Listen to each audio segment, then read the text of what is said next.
We are here for part 3 of the women's college basketball workbook. We have 4-16 in this Alabama South Carolina game on the SEC network.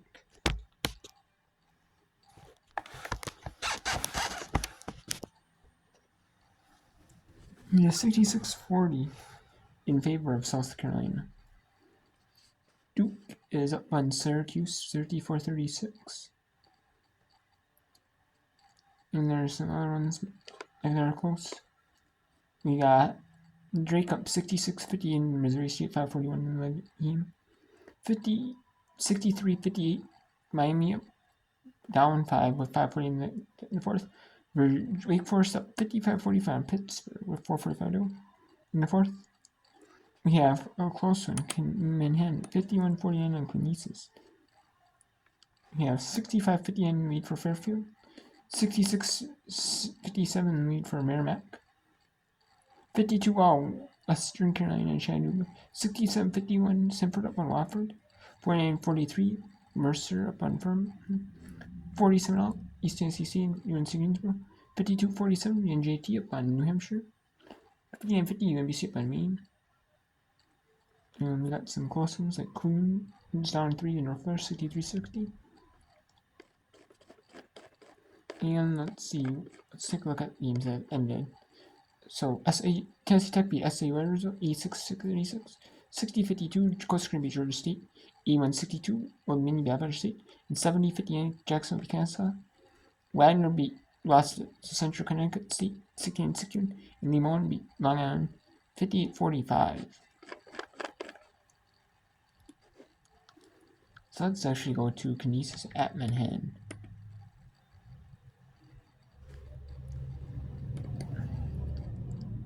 There are 17.9 seconds left, and there is a timeout taken to end the ball. Let's see who wins.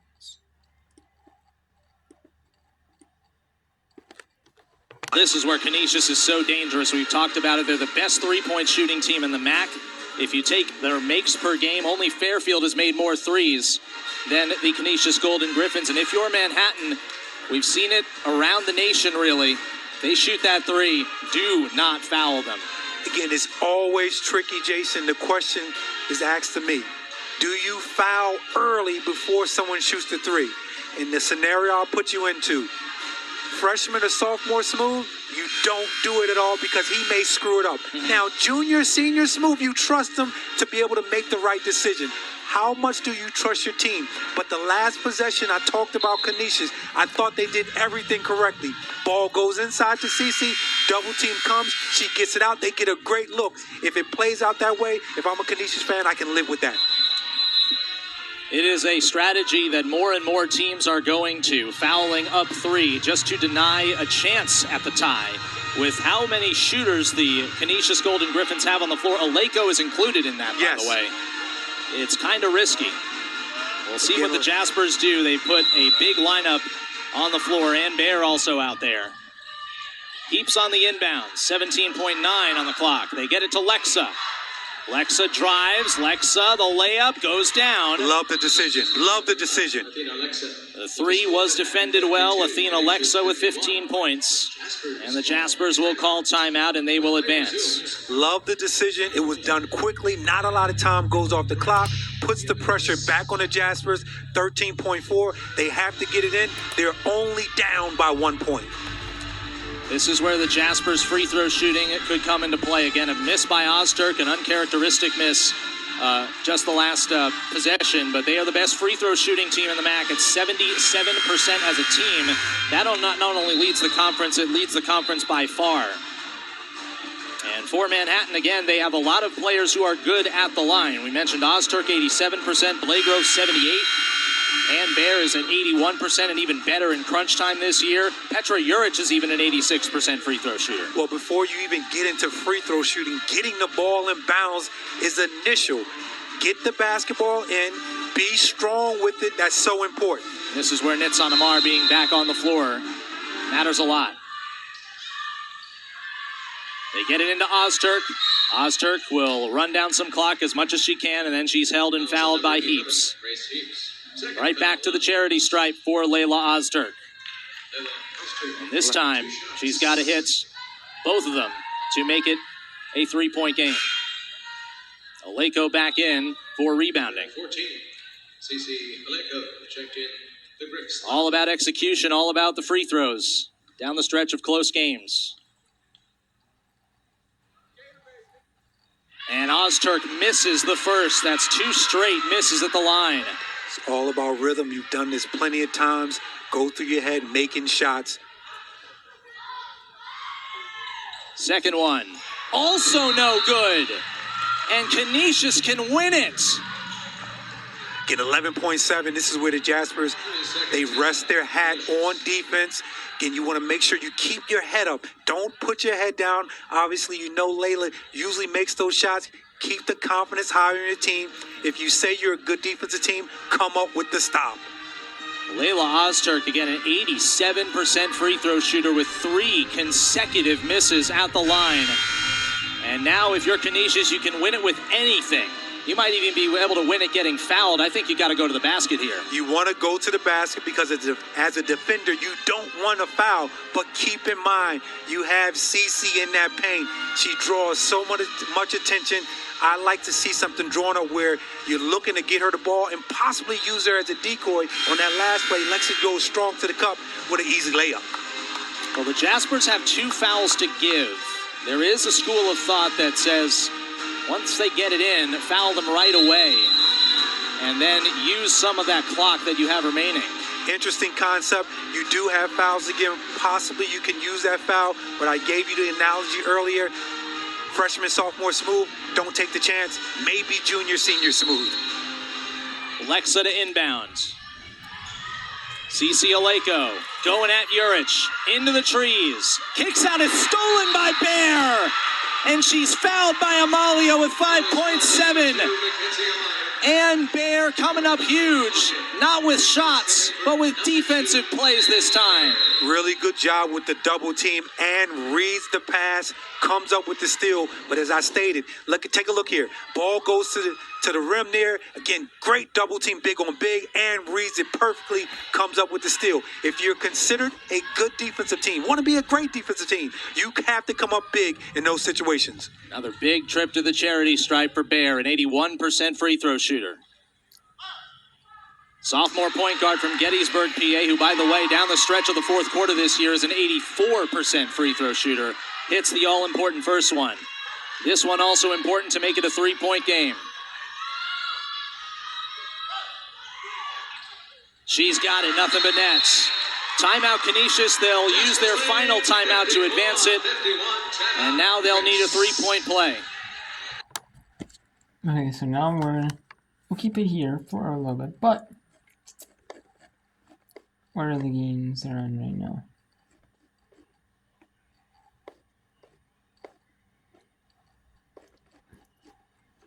So at Illinois CB Bradley 60-50, Ryder beat St. Peter's 59-40, Merrimack beat St. Frisbee 72-57, 73-60, 75-66 beat Fairleigh, 68-42 Tuxedo Corpus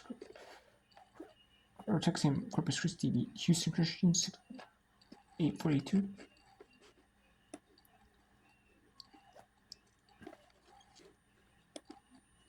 There are some other ones, like South Carolina's going to be Alabama, Notre Dame's going to be Clemson, Northern Iowa's going to be Southern. Yeah, Lipscomb going to be North Alabama. Encouragement to her teammates, Blagrove, Ozturk, Jimenez Montserrat, and Nitzan Amar. Also out there defensively for Canisius, Thrash, Amalia, Lexa, Aleko, and we got some other ones in the fourth quarter. We'll keep an eye on them as well. It's up to them after Canisius and Manhattan's been. No, Canisius has to get it in. They have no timeouts remaining.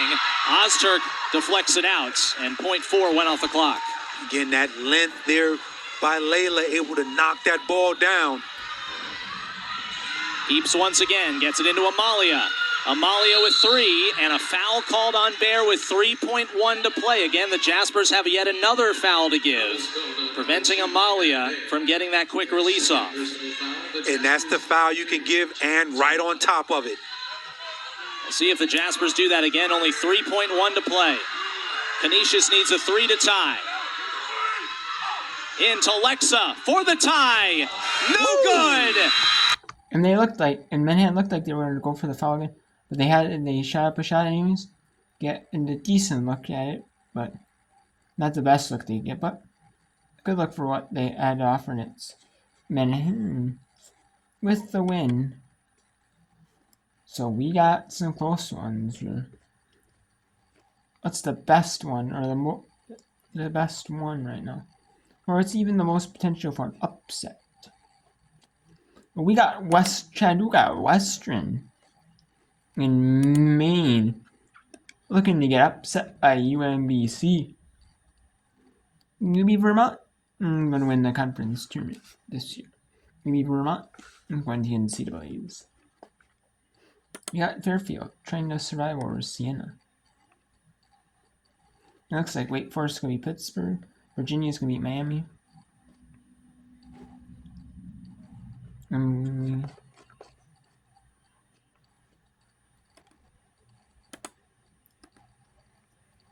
Okay, so let's go to Western Carolina at no. Actually, yeah, we can go to Western Carolina at Chattanooga. There's only 24 ticks left.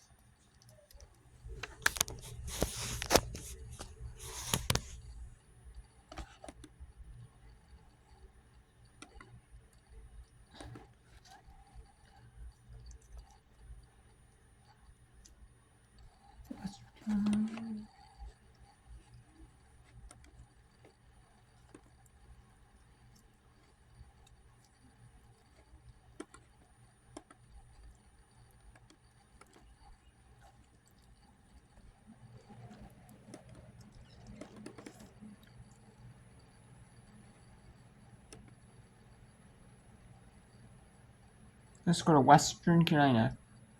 Down 3 to Chattanooga. Western Carolina is 6-20, overall 1-10 in the conference, while Chattanooga is 22-3, 10-0. They're up 4. Chattanooga is now. Chattanooga has timeout, 1 timeout. To inbound the ball. Western Carolina does not have any. Is a post move, but you're going to have to hurry to it. Western Carolina just 3 of 6 shooting from 3. Burton, baseline, 5 seconds. Wooten's 3, partially blocked. Off the glass, the mid. And there was someone that was wide open from 3, maybe not a great 3 shooter, partially blocked, and that's going to be the game. Chattanooga is going to hold on and win it. Western Carolina is going to fall to 6-21, 1-11, while Chattanooga improves to 23-3, 11-0 in Southern play. And they're one of the best mid-majors in the country, Chattanooga is. Let's see what other mid-major contests there are. Right now on ESPN Plus, there are good bits. But ones with some Power 5 is also mixed in. We're playing right now, obviously, but yep, and Virginia ends up officially winning 77-60. Drake ends up being Missouri State 76-65. Drake is improving. Obviously, they're near the top of the best mid-majors in the country. Not the best mid-majors. The two best are you have, obviously, in the AP poll, you have Gonzaga, then you have Princeton, you have UNLV is ranked still if they keep winning.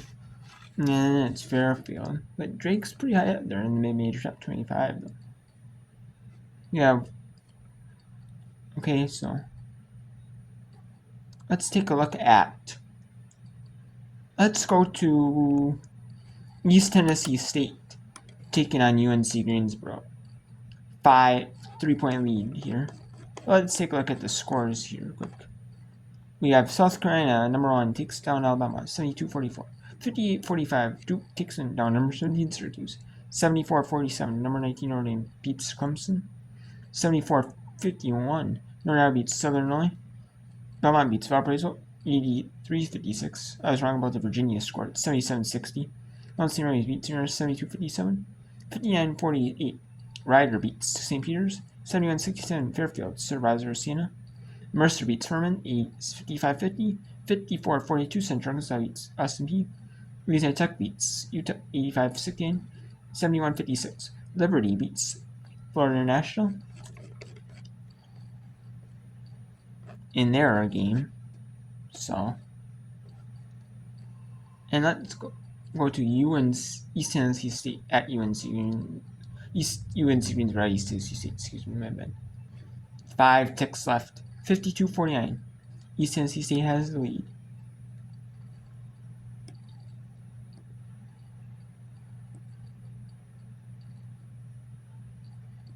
And there are no timeouts for UNC Greensboro.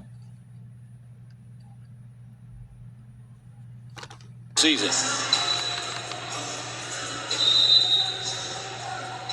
And even have a foul to give if they want, but no sense in using it. 3 seconds, 2 seconds. Califani at the buzzer.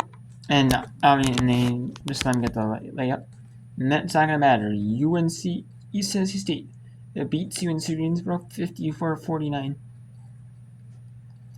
And it looks like Maine is going to get upset by UMBC 67-58, and they're going to fall in the mid-major top 25 if they're in it. And Samford beats Wofford. Is beating Wofford right now 64-62. And then after this, we'll go to Queens at North Florida. We will.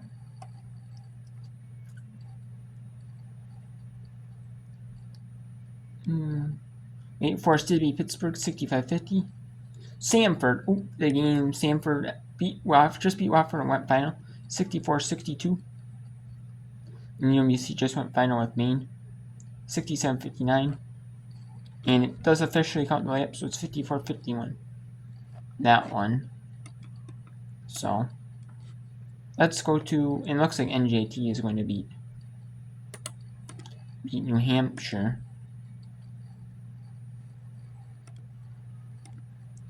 So it's going to be interesting,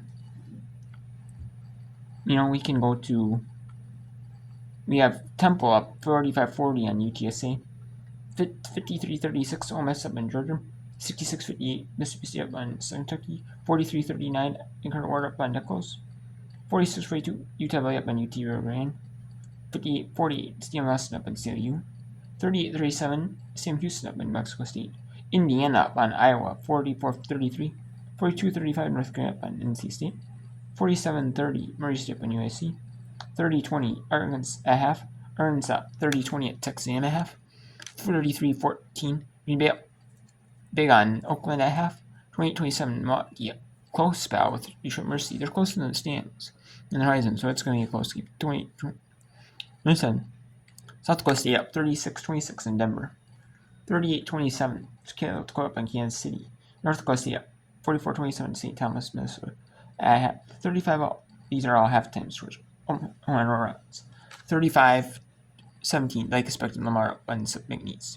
24-17 Brennan up on Tarleton. And tipping off in a few minutes.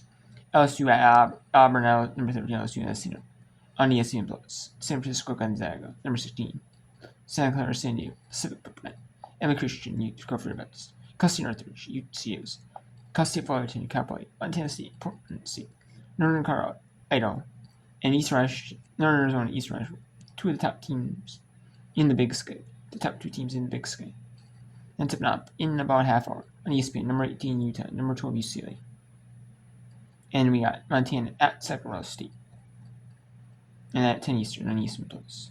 But St. Mary's, remember, Long Beach State, Coast State, Beijing, UC State, San Diego, UC Rent, UC San Barbara. So let's go to Queens. Queens tied 72 out West North Florida. Let's go this one, and then you might go to Incarnate Word Nichols because that is least amount of time, and it is a close game with 3:51 in the media timeout. But it could be Queens at North Florida. Oh, Queens at North Florida is 2 seconds to go. And 3.1. So let's go to Queens, see if they can get their first win in conference. They are transitioning from like D2 to D1 as well also. With 3.1 left on the clock. 20th made free throw from the Royals. And yeah, looks like Queens is going to end up winning this one.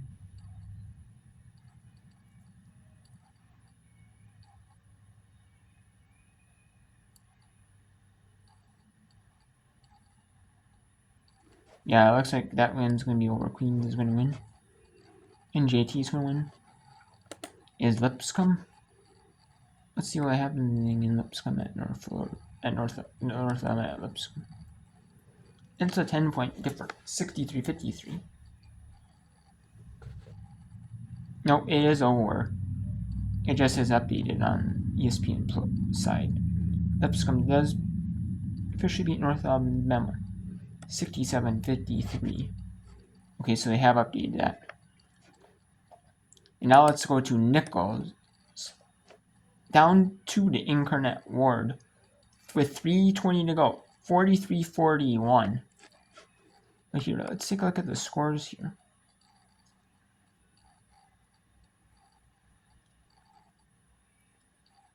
See if there's any new scores that we missed. No, there is not. Okay.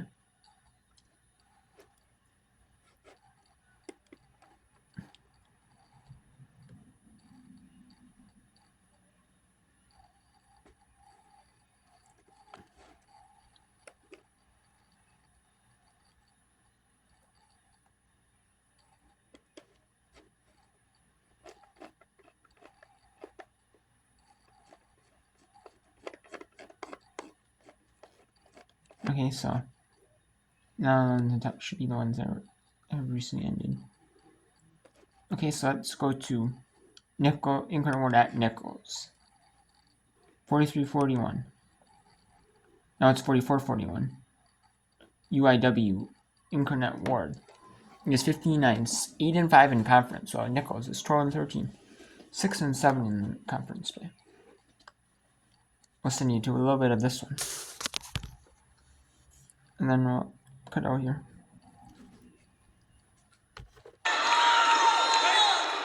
Etienne, top of the key, Skipworth. Ooh, she thought about it. Now Etienne trying to tie it. Strong off the heel. Rebound goes to the floor. Brister lays it up and in. Brister fighting on the glass, and we've got a 1-point game. 2:40 to go. Back and forth we go. DeLeon Negron uses a screen from Terrell. Pitches it to the corner for a triple try. No. Rebound goes to Curtis. Or excuse me, Etienne, and she's fouled. That is the 4th team foul. That one won't put the Colonels at the line, but any subsequent foul will put the Colonels at the line. Great effort that time from Etienne. 2:26 to go. It is worth noting the Colonels have the possession arrow if there is a jump ball. There almost was one there on that last possession. 1-point game. Curtis to Etienne to Brister. And we have an offensive foul, moving screen called on Etienne. So that'll turn it over. Coach Payne telling his ladies, hey, let's settle down. Let's just go and get a stop. Still plenty of basketball left. Collins to DeLeon Negron. Oh, she nearly traveled. Gets it to Terrell. Now they'll settle into some offense. Collins. Okay, so if you want to watch UIW at Nichols, it is on ESPN Plus for the final minute 54. Otherwise, we'll take you to your scores here quick as Queens beats North Florida 77-72. officially. And officially, NJT does beat New Hampshire 64-52.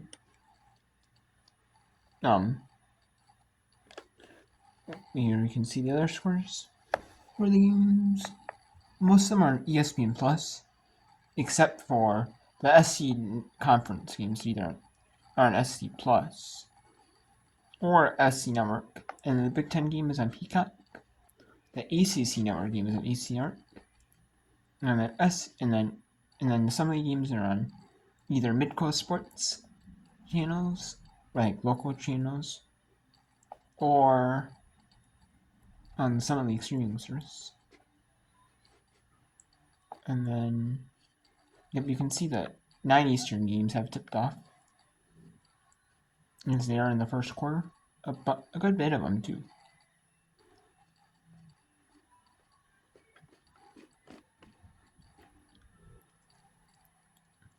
And these are the ones in the Pacific time zone that are tipping off at the 6 Pacific slot. The 7 window, usually a lot, because there's some from. But the 6, but then again, it's the 7 Eastern window. Is usually a good bit, though, because there's the TV windows starting. And then usually other ones from 7 Eastern, and then like the early 6 p.m. Central tip-offs, which there are a good bit of them.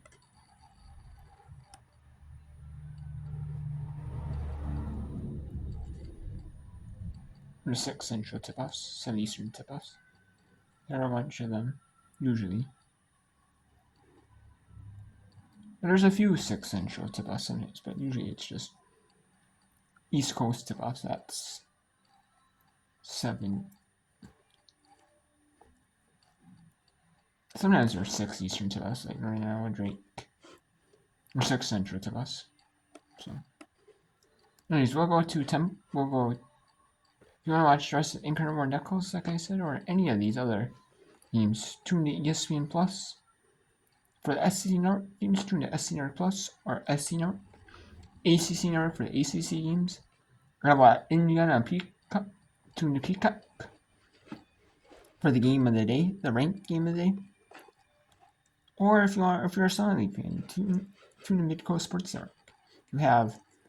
If you have one of the cable networks that has Midco, that's not directly affiliate. That's not directly Midco itself. Or you can always watch on some of the streaming service.